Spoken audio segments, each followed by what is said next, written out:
Congratulations, Nick Paxton, who is SPE Mold Technologies Division 2025 Apprentice of the Year. Congratulations. Thank you.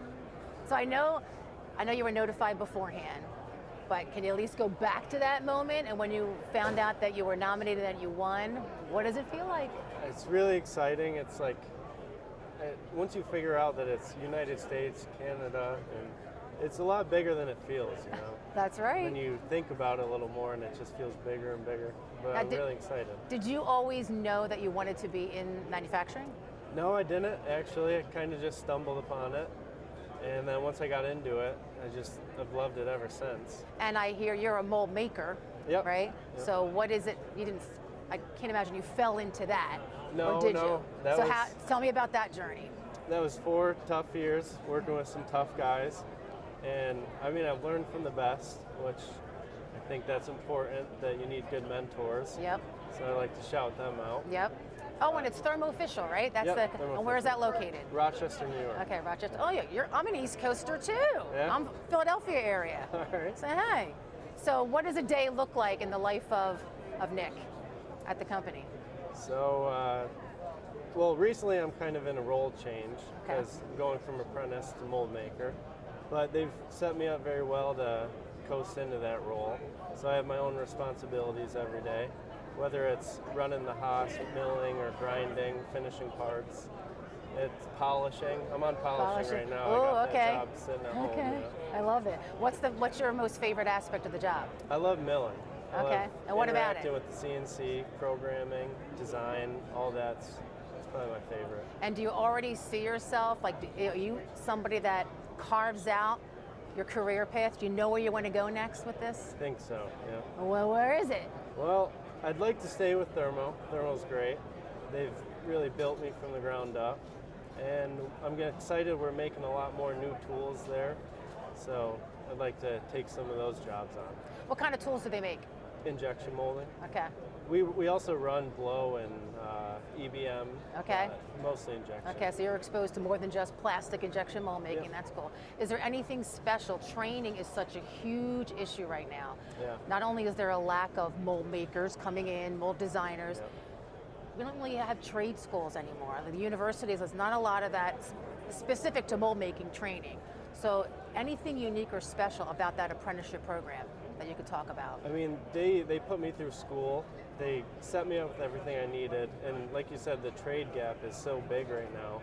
And it's not just mold making, but it's across the board. So I think we really need to push towards the young kids that this is a way you could go. I mean, you can make 7 figures in a manufacturing industry if you stick with it, you know? Yeah, and there's so much potential and it's so needed. Yeah.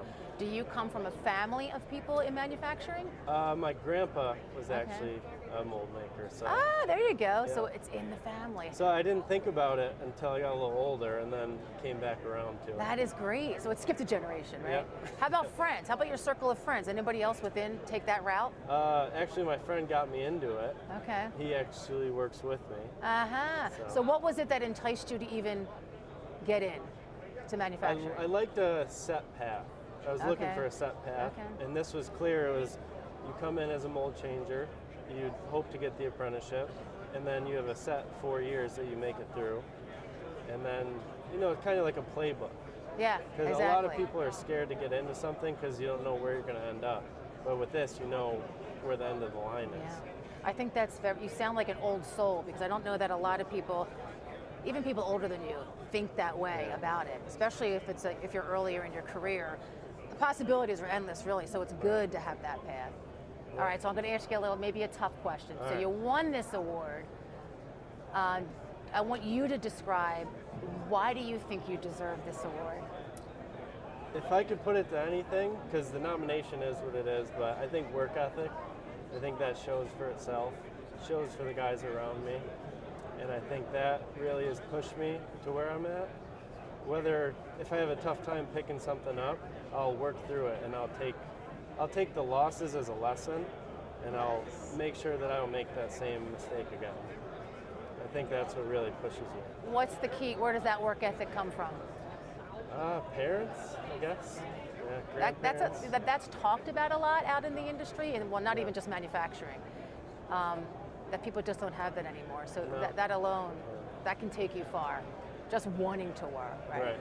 All right, so anything you want to say out there to anybody to inspire them to take a try, to like investigate manufacturing, and even specifically mold making? I mean, we're really on the borderline of a crisis right now with all the jobs leaving at the top, and these are the guys who train you. So if we don't have anybody to train filling in underneath, we're going to have a huge problem. And I really think it's a rewarding career path. You know, I like what I do. It's precise, and it gives you something to work towards every day. I love it. Yeah. Well, congratulations again. Thank you. And good luck. Stay in touch. Yeah. That's it. Thank you.